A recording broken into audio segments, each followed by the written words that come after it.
Hello, you're listening to Hibstock. I'm your host as always, Gav. Joining me today is Stuart. Alright, Gav. And Stephen. Hello. Long time no see, Stephen. Demoted to third now. You're always like I say, Dave. We'll go over this every time. How are you getting on?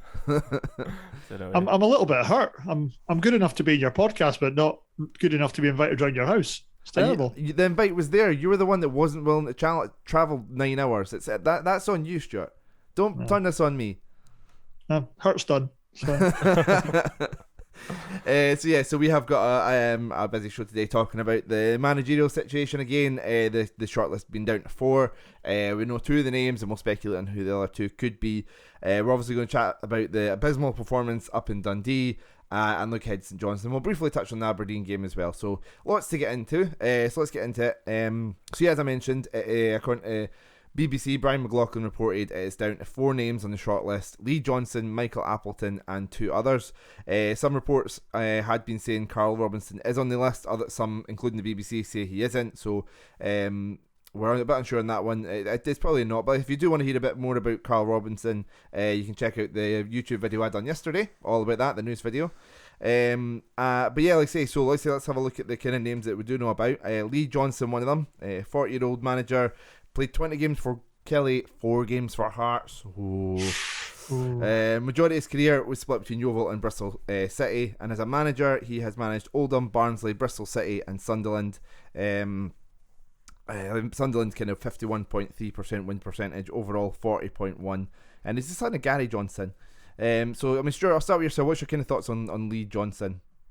interesting name to put in the mix for it. Obviously knows the Scottish game from his time at Kilmarnock. What he seemed to try and do at Sunderland, who must be running us very close for biggest basket case club when it comes to managers as a title, he did seem to kind of want them pressing high, a lot of activity, keeping the ball on the deck for it as well. So that's very encouraging. Certainly a decent name to put in the pot. Maybe not 100% inspiring though. I mean, he signed a 4-year deal at Bristol City and then was sacked a year later. That was kind of a one, like he was there was a bit of faith in him, and then he was kind of gone. And then after a bad run of results, which is kind of similar to Hecky, but I mean Hecky signed his new contract and 2 months later was gone, so maybe it's not that bad. He also won the EFL trophy during his 13 months at Sunderland, so he has had a bit of success at Wembley as well. What's your kind of reaction to Johnson? I need more than a tiff, Stephen. Come on, it's a podcast. I know you're a bit rusty, but come on, bring back Hecky. I remember his reign at Sunderland obviously wasn't that great, but like Stuart says, he was trying to play the right type of football. But I think how many managers we've had that have been trying to play the right type of football with Hibs and it's just not worked. An interesting name, but Stuart, do you think he's one that, if like say you mentioned that high press in football, I think there needs to, whether Ron Gordon wants to do this or not, there needs to be time given to the next manager, something we're kind of expecting to be given to Maloney. Do you think, given a long project, that we could see an exciting brand of football if he's allowed to bring in players that kind of fit in with his system? I think you've hit the nail on the head there, Gav. We could keep bringing managers in until doomsday. The personnel on the pitch right now is severely lacking in some areas, but the go-to is sack the manager. We're still kind of debating whether it was right to get rid of Maloney when we did. I think kind of we'll get on to signings later, but there's a bit of goalkeeper news. You're not telling me that Maloney didn't have a hand in that one for us. I do hope that we start to give managers a bit longer, but we need to see something relatively quickly. We need to see there is a plan in place. We need to see some improvement, which we weren't getting under the short Maloney reign. You mentioned it there, so I'll just bring it forward to now. Like I say, the reports yesterday that, the day before, that David Marshall has signed a 2-year contract and will join us in the summer. If you want to hear my views and an in-depth thing about it, you can check out the news video, which I'll plug again. But Stephen, your kind of thoughts on David Marshall? Is he one you're kind of excited about? 37. Oh, Stephen, we've missed you so much. I know. 37-year-old. He's not Scotland's number one anymore. You're kind of hoping for that sort of bounce that Craig Gordon got when he went back to Hearts. Obviously a couple of years younger and stuff, but I mean, Alan McGregor, Europa League final with Rangers when he's 40. So I don't think that we are an inspired club where we've got to get Davy Marshall to a Europa League final. But I don't know. It's two good examples of that his age shouldn't be a factor in terms of what we can expect from him. I think, I mean, he's not exactly had the best season. This last season, obviously leaving Derby. Was it Derby he left? Derby and then left QPR in January. So yeah. So yeah, I mean, I think obviously a lot of people will be like relating back to his heroics for Scotland, getting us to the Euros and stuff, and it's nice to have that bounce. But yeah, I mean, he'll be a good back up to Matt Macy since everybody's raging, but yeah, an interesting one. Stuart, do you briefly thoughts on David Marshall, or are you just quite happy with? I want to put back to Stephen. What's wrong with being 37? This has given me a whole new lease of life. Should give you a complex, mate. You are looking at it as well. So that is true. Yeah. I think after we played last night, I should be polishing my boots and getting ready to come up for the St Johnstone game. You should be. You should be. I think we could all get a game. To be honest, we'd be just as well having a podcast 11 now. Like, I think there's enough podcasts out there that we can get 11. between the sort of 4 or 5 podcasts, I'm sure we could get a better 11 and probably beat this Hibs team or give them a match. Like I said, we'd definitely be wanting it a lot more anyway. After last night, there's only 3 podcasts. But no, as another big kind of useless lump like Matt Macy, I don't think I'd be getting my place in the team anytime soon. I am excited by Davy Marshall coming in. Yeah, he is 37, but longevity of keepers. He's always been a big commanding keeper. Has had a little bit of bad luck with regards to moves in his career, but the quality is there. Is it an improvement on what we've got right now? Absolutely.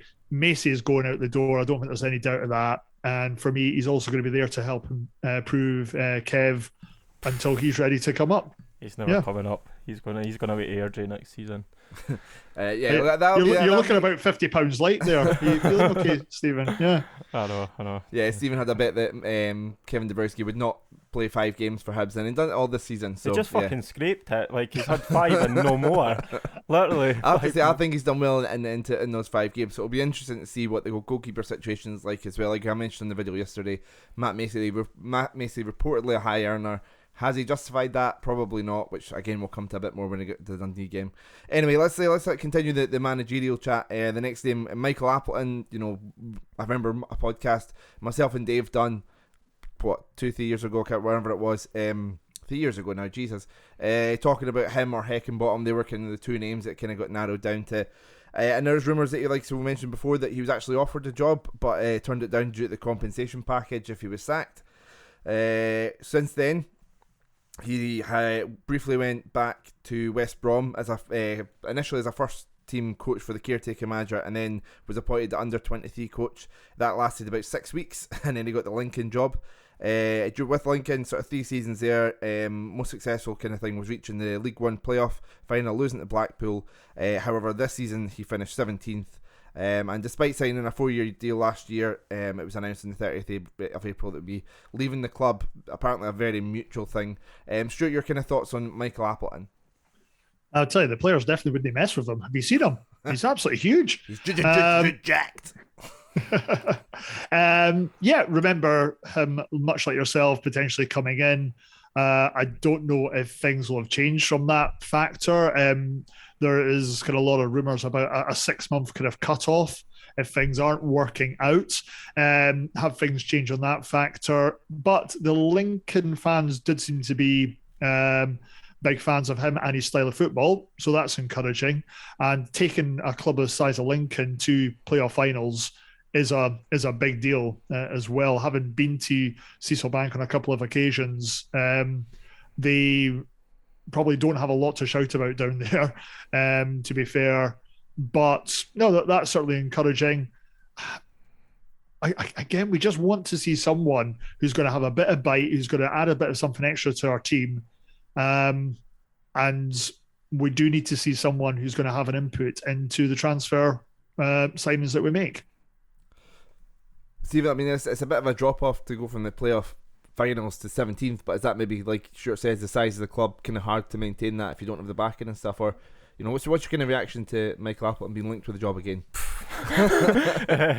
Just another uninspiring one. I mean, Stuart went about like the style of play that Lincoln were happy with, and I mean, I've seen Lincoln play and they're shite. So, I mean, there's always got to be one Lincoln fan that like comments on our podcast, tweets about Appleton and says how good a manager he was and that. But nah. I mean, to be fair, Gav, I was actually on that podcast where we discussed Hickey and Appleton. Were but, you? Yes, but it's fine. Now. Obviously, that was when I was actually a regular on it. But yeah, I don't know. Like, I mean, 17th with Lincoln in League One, and that's what's got to get us to European football next season. I don't know. I mean, Hickey's just managed to get Sheffield United up into Premier League. He's got to be a Premier League manager next season, and we're sitting with no manager after just sacking Maloney. As I said before, we should have stuck with Hickey. We should have. I've said that. We should have. Like I said, I think the results were getting bad, but I think sacking him was a bit short-sighted. It's like Paddy Fenlon. You're taking that too far now. But yeah, so I mean, like I say, that's the kind of the two names that we do know about are the four. It's like Stephen says, it does seem to be League One managers. I mean, Stuart, who's your kind of hopes that the other two are? I just really don't. Other than I really Klopp don't know. and Pep Guardiola. No, there'd still be Hibs fans not happy with either of those two. Let's be fair. That is true. I honestly don't know. This is kind of reminding me of when we got Tony Mowbray in. I don't think any of us would have had that name out there or just kind of being inspired by it. I think we're just going to have to show a bit of faith in the club, which is a very, very difficult position to be in right now. There's not a lot of goodwill going around being a Hibs fan. I dread to think what the attendance is going to be this weekend for it. Even worse, are you going to stay and applaud the guys going around the stadium at the end? It's going to be a tough one for it. So to kind of completely dance around not answering your question, I've got no idea who the other two names are. I wouldn't even... You'd make an excellent politician. Thank you. Stephen, I definitely went to a few parties during lockdown. There you go. Any names coming to mind for you, Stephen, that you kind of hope, or that you've seen linked to, you hope that Lynn's still interested? For example, Philip Cocu is a name that's been mentioned. Are you hoping he's still interested? Might as well just get Cafu. Nah, not really. This is obviously the wrong podcast for me to come back to, but I'm sure you'll have lots of views on the Dundee game. To be honest, I think it's a tough one. Like, I mean, obviously our standard, the manager that we're looking at now is like League One and League Two, and I mean, after Neil Harris's interview after getting Gillingham relegated, I mean, he sounds like the type of manager I'd have in. Like, just turn around and says that he's got 7 people on his books and he wants rid of half of them. So, I think that the fault lies with the players, not necessarily the manager, because we should have kept Jack Ross if that's the case. I mean, we had a couple of bad results, but still got us to the League Cup final. The aftermath of him leaving is obviously, it's just shown through the rest of the season. I don't think we would have got the players in that we had got in January if Ross was there. I don't think he would have had half the players. I still think we would have signed the same ones. So I don't know. It's a tough one to say. I mean, you've heard all the names that are fired about, and I mean, none of them have stuck really. There's talk of Mowbray coming back. Obviously, he's just left Blackburn, but why would he leave Blackburn? If you'd watched my news video yesterday, you would have seen he shot that down. Well, he says he doesn't want to come back. That's what I was just about. Yeah, to get sure you were, to. Stephen. I was literally just. You can have digs in me. I'll have digs back. Right. Okay. So as I was about to say, I want to say I'd separate you two boys back, Annie. he's just left Blackburn, and obviously there's reasons why would you leave Blackburn to come to Hibs. There's, I don't know, Ronnie Dyla still kicking about. I think that's a fan one. Again, there's been no reports about that. That's just been. Isn't he still in New York? I thought this was food I want. Yeah. Well, that's fine. You want Ronnie Dyla? Well, I would take him over the other names that have been mentioned. But if you look at some of the names that have been on the bookies' favourites list, we've had about 4 different favourites. Apparently, Hibs have not been interested in any of them. Derek McInnes, man. Yeah, McInnes, Roy Keane weren't really inspiring me. I think Tony Mowbray was well up there at one point, but people putting 2 and 2 together. Yeah. We don't have a clue who our new manager is going to be. Sam Allardyce is the easy answer. Like, we're going to be in a relegation battle next season, so we might as well get the man that'll save us. Ian Murray. There you go. There's a name. Why not? Might as well just have Barry Ferguson or David Goodwillie. But oh jeez. We asked you guys who else you'd like to see, and what they kind of thought of the names. Owen Frederick on Twitter said he thinks Appleton would be a good choice from the names mentioned. Bring a bit higher pedigree considering the state of the rebuilding job. Appleton and Johnstone are poor candidates. ? This is Jockey Brown. A lot of Hibs fans seem to be have a bit of ignorance. In terms of, like, say, what we've not really seen a lot of them. John Smith saying, frankly, you'd have to hope that the other two are the strong candidates, or would be in trouble. Kyle asking for Koku as well as Hibernian. Koku better be on that list. Because I know he played some decent stuff with Derby, but didn't really get the results. Again, look at the state of Derby have been in for the last God knows how long. Job. Yeah. Stephen, Famous 5, 1875, mentioning some places are saying Robinson is on, others saying he isn't, like I mentioned earlier. And then Jockey Brown, unpopular opinion, but I'd take Mark Warburton. I mean, he is one of the ones that's talked about to be on the list. To me, the fans are unhappy if you appoint a guy that even this season still saying Warburton's a fanny, he wears a fanny's hat, and then we appoint him as manager. We've got to change that song. We should lose our best song. See if Wickham don't get promoted, can we get Gareth Ainsworth? Like, I would take him. I think he's quite a good manager. Plus, he would bring back Teenage Kicks to Easter Road for half time and that. Is he going to be on the shortlist if he's still trying to get them promoted though? Well, that's why I just says if he doesn't manage to get them promoted, that's we need to go for that type of quality though. Like, we need to get somebody that's going to bring us up a level. No, look at League 1 and League 2 for the scraps. Fucking 17th last season and that's who our leading candidate is. Honestly, man. I do have a Warburton thing pre-prepared, so we could change it to Warburton's our fanny. He wears a fanny's hat. He wins against St Mirren and other, like that. But when he met Ian Gordon, suddenly it dawned to beat anyone decent, he'd need an effing wand. There you go. Well done, Gavin. I like how you bleeped yourself but still said the word fanny. Well done. The one problem with Warburton is, who did he previously manage? There would be a large section of Hibs support who would never accept that. He did well enough getting Rangers out of the Championship. He was up against a very, very tough Celtic team that were on a phenomenal run. So there's a little bit of kind of sympathy for him there. He has done okay at QPR, but it's fallen short a few times. But admittedly, English Championship is a very tough league as well. And I still can't see it being Warburton. Yeah, I don't see it either. But we'll see what comes from that. Like I say, let us know at HSC Talk who you hope the other two candidates are, and like I say, there'll hopefully be more reports on the names coming out, and hopefully a reaction next week or something to the appointment. I believe Brian McLaughlin did sort of say they are hoping to appoint somebody before next weekend, before the cup final, although we're not playing in it. So. Why did he keep saying before the cup final? I've rubbed that in. Cheers, mate. Yeah, I know, that's a strange one. What's odds that maybe one of them's Ian Gordon? I wouldn't rule it out, but we'll see. So let's have a look. So like I say, in terms of the football on the pitch, like we mentioned earlier, Stephen, start with yourself. Your brief thoughts on the Aberdeen game. It was a very sort of drab game. We're expecting a 0-0. We got 2 goals, but it was it's just average. It's what we were expecting. Well, I wasn't even expecting us to get a point, to be fair, but typical performance against Aberdeen for the last 2-3 seasons. Just letting see the game out pretty much. Somebody's got to win it, or like it's got to be 1-0, 0-0.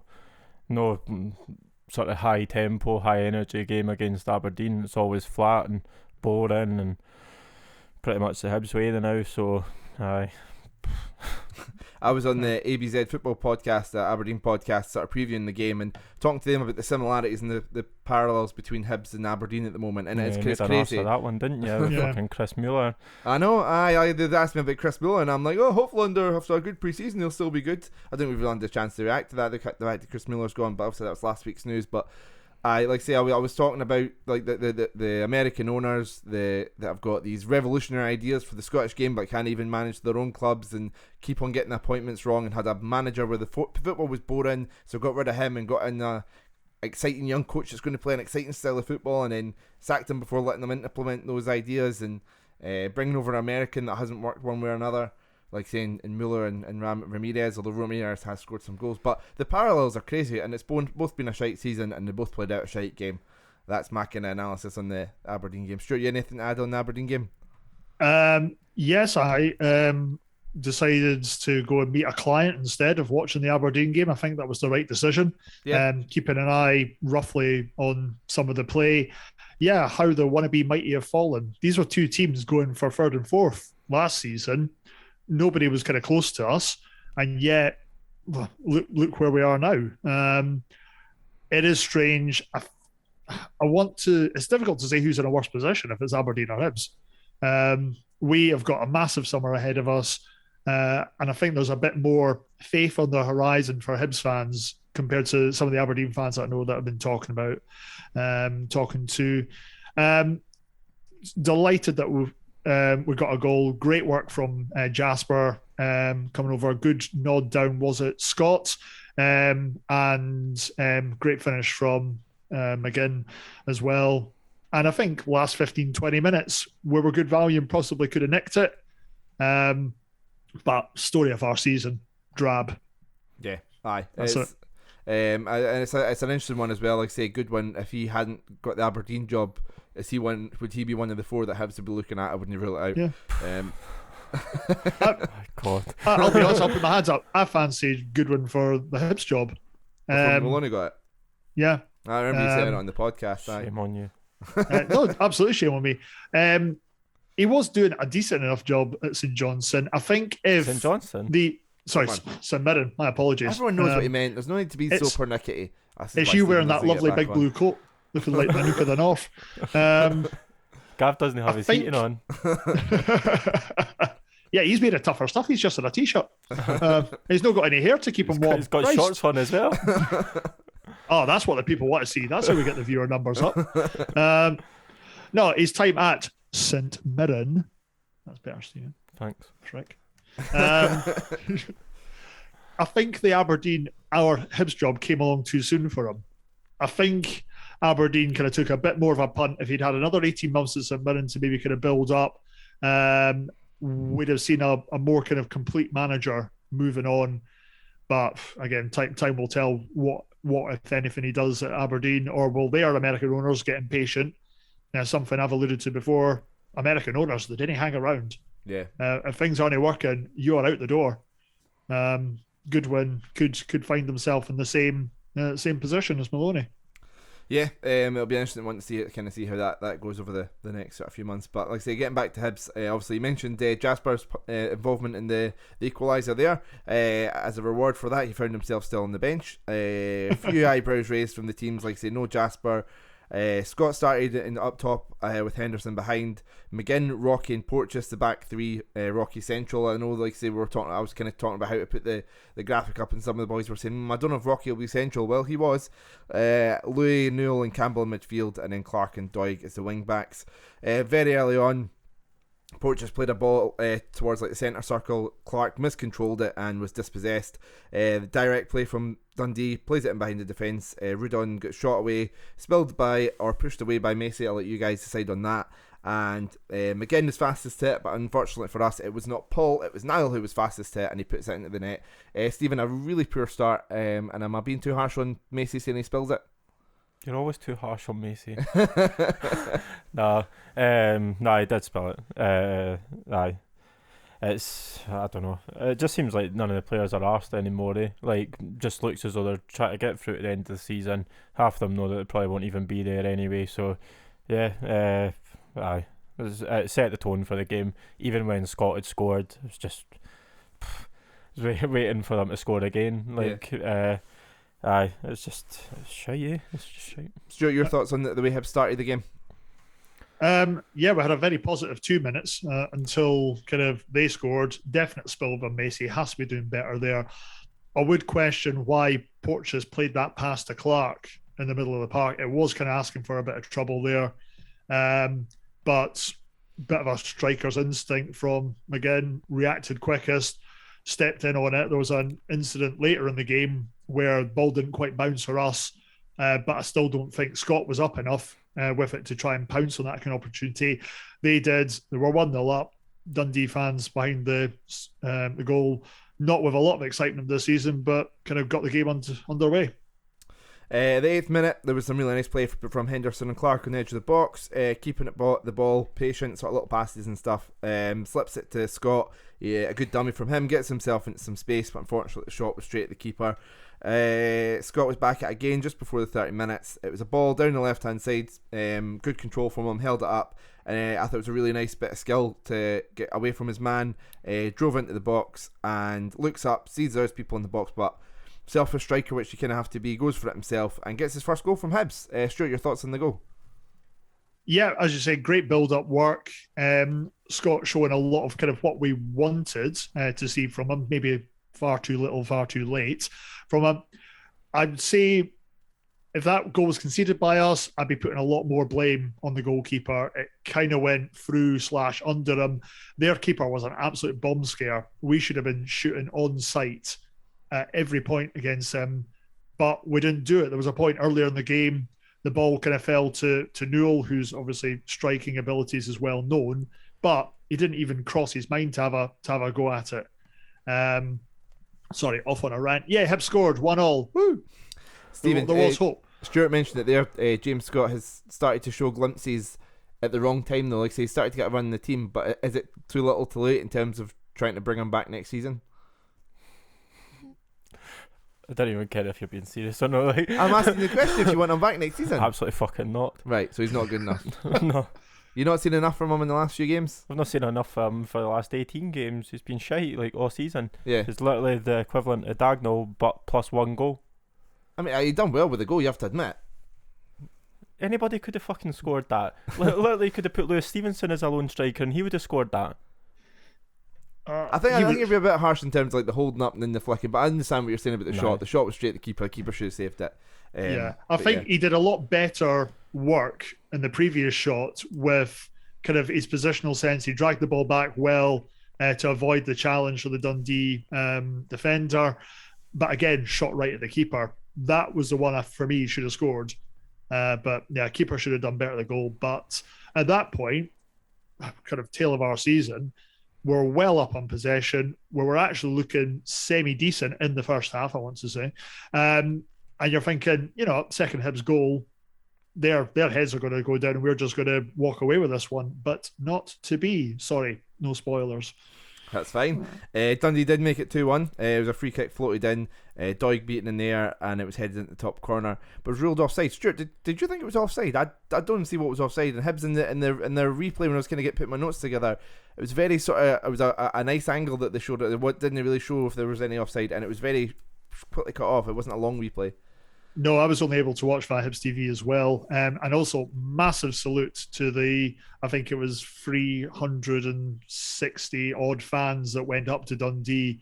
Bloody hell, guys. If you're listening and you were one of them, I'd definitely take my hat off to you. I'm pretty sure that was just the 360 Hibs fans that are living in Dundee. Possibly, yeah. But they still went, so fair play to them. No idea why the goal was ruled out. We weren't getting great replays via Dundee TV, so it was tough to tell from the angle. There was also a bit of debate whether there was a bit of shoving and pushing as well. So was that why the flag went up? But a bit of a sigh of relief that it didn't kind of count for them, but it was really just a bit of a sign of things to come. Poor defending. Yeah. In the second half, Hibs had a few corners and crosses, some glancing headers. I think Josh Campbell had one which kind of came to nothing. Not even I don't even want to class them as half chances. And then the last 30 minutes just got pathetic. Let's no put a bow in it. There was Josh Milligan scored again. This time it was given. Dundee down the left hand side. Two Hibs men out. Rocky and I think it was Jasper to close down the cross. Neither of them stop it. The cross still comes in. And then there's two headers in the box. Dundee win both of them. Want to put it back across the goal. Want to send it into over the line. Stephen, like I say, it's just like they've given up. That's because they didn't want to damage their new bamboo shin pads that Hibs were advertising earlier in the day.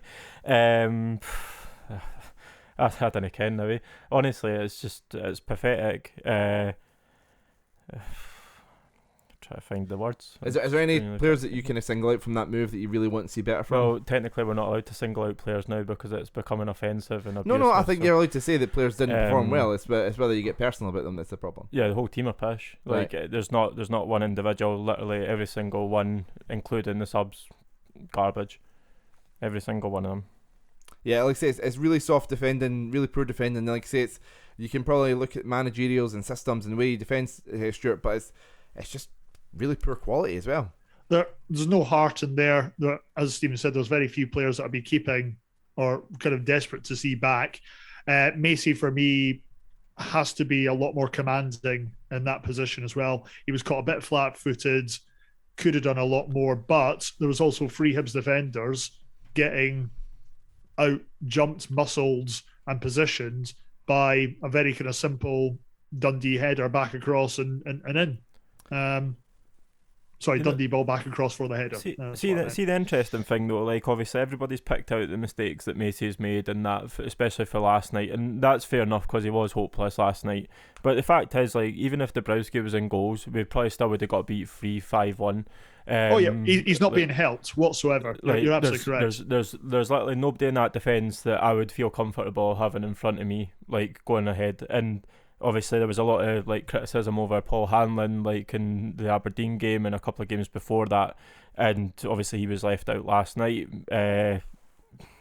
Bashiri, Doig and McGinn in the back three, and obviously never done anything else. So yeah, I don't know. It's just Hanlon apparently has been taking sort of injections to play games and has to get this issue sorted, whatever it is. So if he is out for a bit and get whatever the injury is, hopefully gets back soon.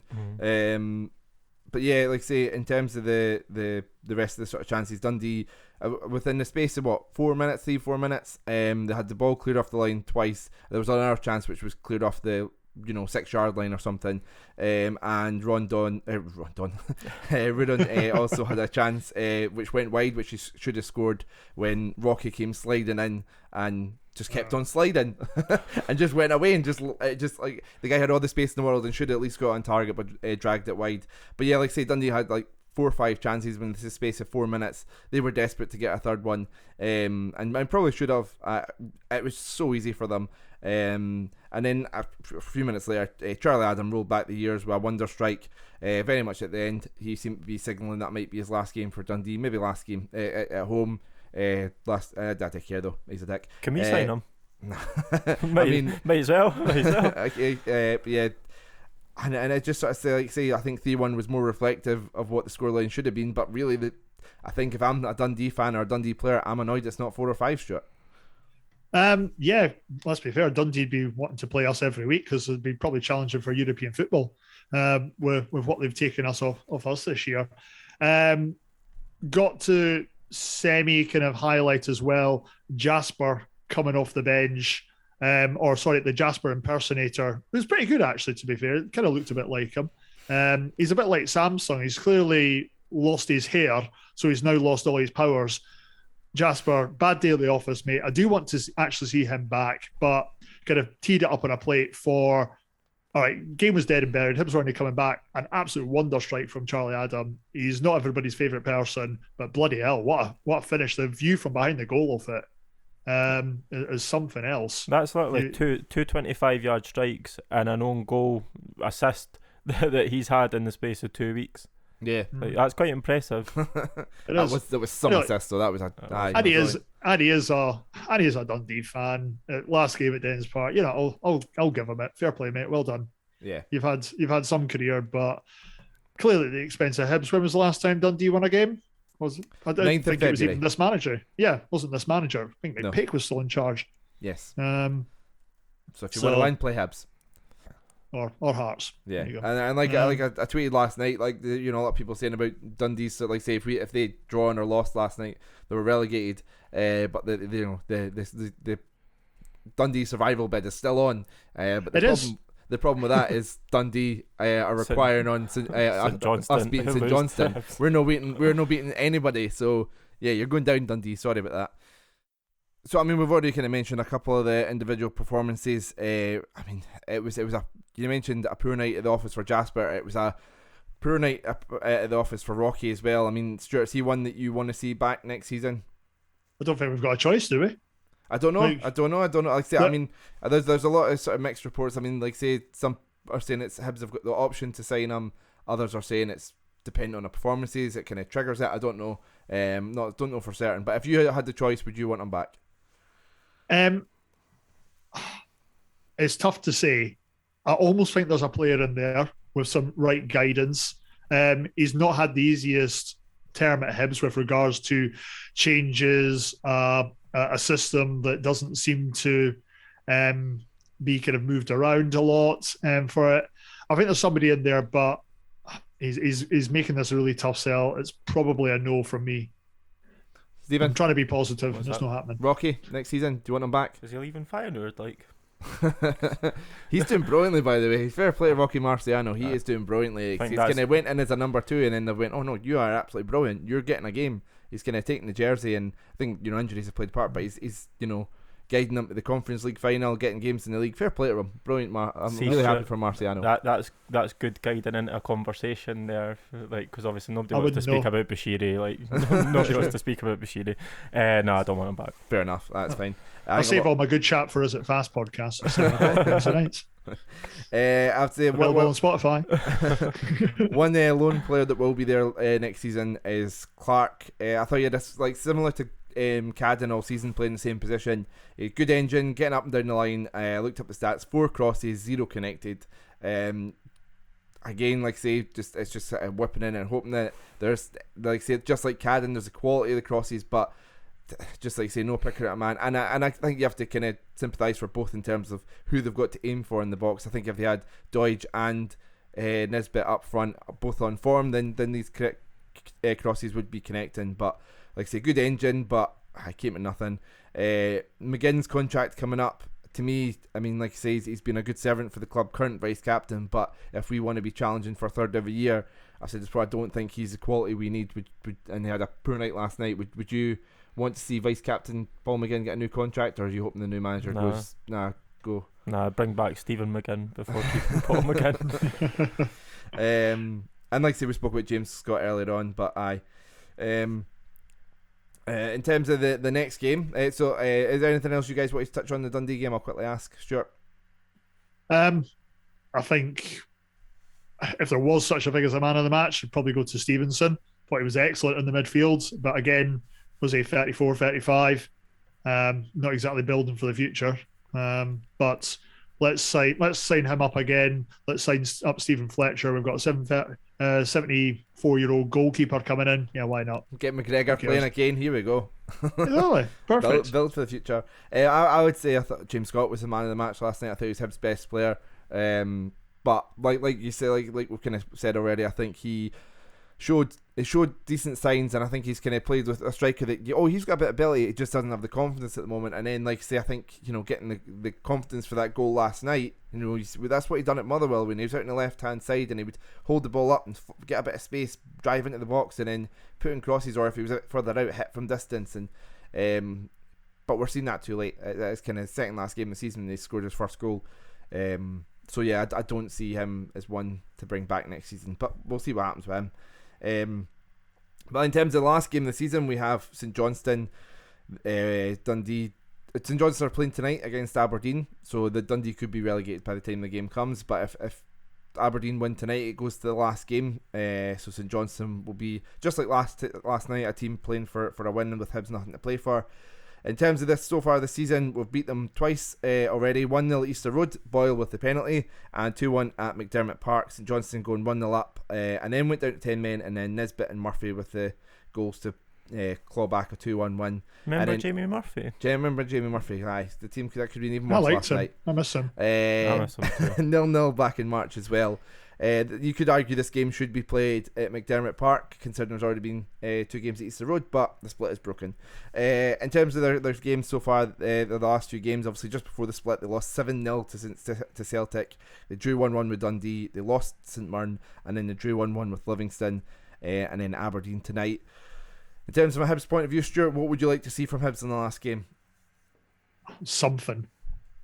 We need something to boost these season ticket sales. The season ticket sales will be absolutely appalling right now. I'd love to see new manager in the stand. I doubt that's going to happen. Hibs seem to be doing a lot of stuff right off the park right now with regards to business, pushing forward promotions, things like that, which is a good side of the new American ownership. Certainly, I know a couple of people that went to the open day a couple of Mondays ago, and they said it was brilliant. Players taking time for the young fans for it as well, which is great. But we're totally devoid of something on the park. This weekend they've got the Absent Friends initiative, which is fantastic. But we've also been absent of a midfield and absent of a fucking clue for most of the season, which is kind of really difficult for me to kind of stay on board with. I have renewed my season ticket, but I can understand why I have a lot of not. Yeah, I mean, Stephen, it's kind of just want to see a bit more fight and a bit more determination than we saw last night. Like say, it's like I've seen a lot of people say, you know, they were already on their holidays last night. We kind of want to see a bit, like say, a bit of a performance, a bit of, you know, fight. Like say, I've said the same thing a couple of times, but it's kind of want to see something on Saturday. I'm not going to see anything because I'm not going. But I understand. Like say, I think a lot of fans will kind of look at it and go, "Nah, I understand that." But no. To be honest, if St Johnstone lose tonight, I want to see us just forfeit the game because I really can't be arsed seeing Mark McGee naked like on the front page of the Sun for staying up. So, game's got no interest to me at all. I don't think it's got the interest of any fans. Regardless of whether you're like 6-year-old or 60-year-old, I don't think there'll be many seats there taken.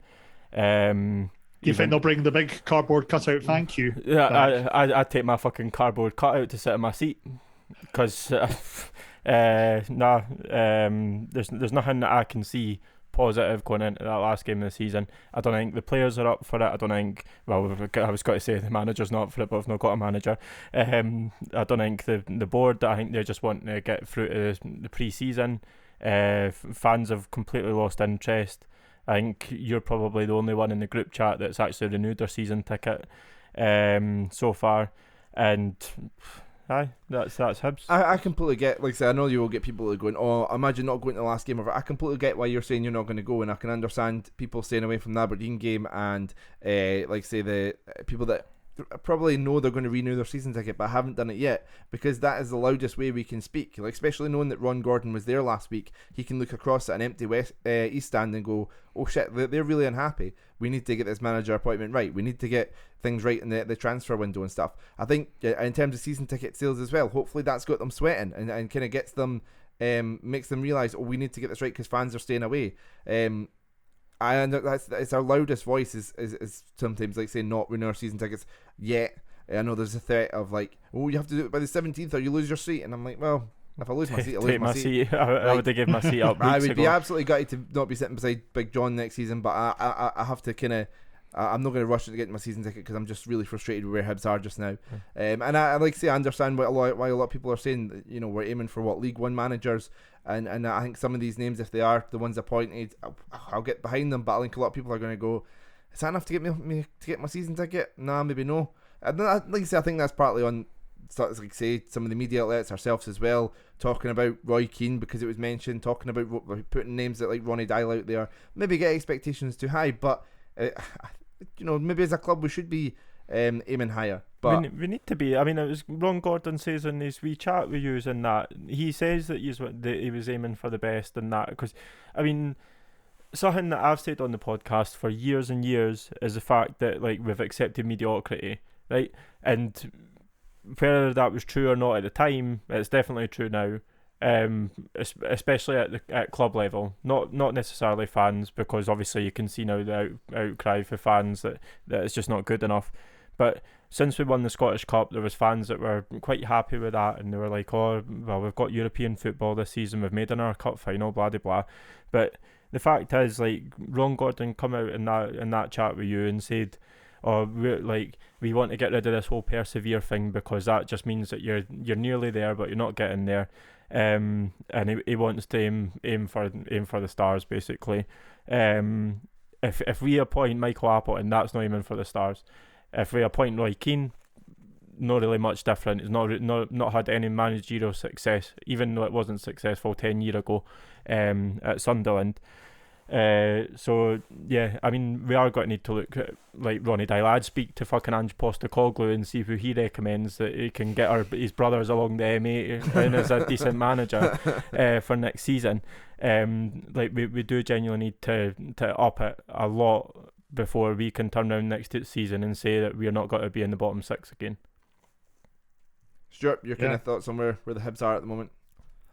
It's difficult to disagree with either of you two there. I think we do have to send a message to Ron and his son as well that we're kind of at a bit of breaking point. This is a time where we really need to get it right, and it's almost kind of critical. We could lose a younger generation of supporters at this point because it's not entertaining, it's not going right. There's no kind of fans' favourites out there, things like that. There's always going to be names that kind of leave the club that are popular, whether that's a player or a manager. But right now, I was sitting there last night, only half watching the game. Other than that, I was just like half mucking about on eBay and things like that. That was my level of interest in that game last night. And it's a sad state of affairs as well. Even my wife came downstairs at one point and said, "Oh, Hibs not playing. Oh, normally hear you shouting at the telly." It's like, no, there was nothing to shout about. Even when we were conceding and playing horrifically in that second half, it wasn't even for goodness sake or words that affect Hibs. There was just nothing to it. You just kind of sat there going, "Yep, there you go. That's another one." So, God, the most excitement that we've got coming up is signing David Marshall. I am excited about that. Let's get behind the new manager, whoever comes in, whether it's a level of appointment we think we should be getting or otherwise, and we get a new shirt. New shirts are always exciting. There you go. Oh, there's something actually that happened yesterday. Rangers releasing their third kit with Sporty Mongo on the back that is actually bust now, and they're saying that they've got to wait 3 or 4 weeks before they can get the logo taken off. It's great. Brilliant. It's great. What colour is the new shirt out of interest, Stephen? Did you see that? What was it? What was it? Oh, it was orange. It was orange. Oh, orange, yeah. Aye. I wonder why they went for orange. It's a strange choice. I wonder what. Yeah. Gav, where's your Canberra top? Yeah, well.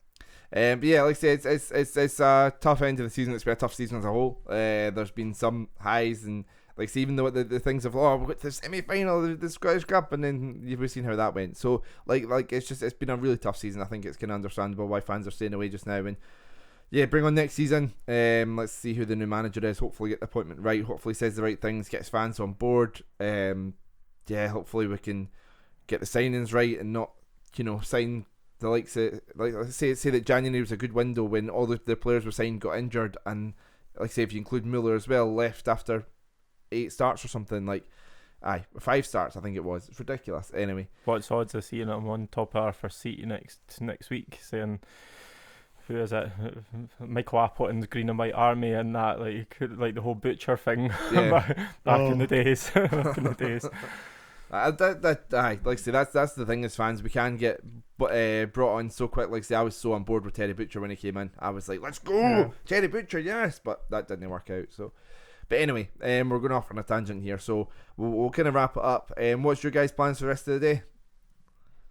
A bit more work at this end because I'm on annual leave for the rest of the week and the week after. Can't wait. Well, you enjoy your holiday. Stephen, thank you. I'm going to Afghanistan and the Ukraine to get away from the Hibs. Yeah. You got work as well after this, Stephen? No. I can face work. Oh, fair enough. I'm just going to sit on Twitter and watch it all explode for last night. It was great. Yeah, there's a lot of reason to catch up on Twitter if you choose to. I think I'll avoid that. I do have work as well later on, but yes. Like I say, we'll kind of wrap up there. We'll be back next week to look back at St Johnstone. Hopefully more updates on the manager as well to come. But yes, follow us at HFC Talk. Thanks again, guys. Thanks very much, Gav. Thanks for listening, and we'll be back next week. Cheers.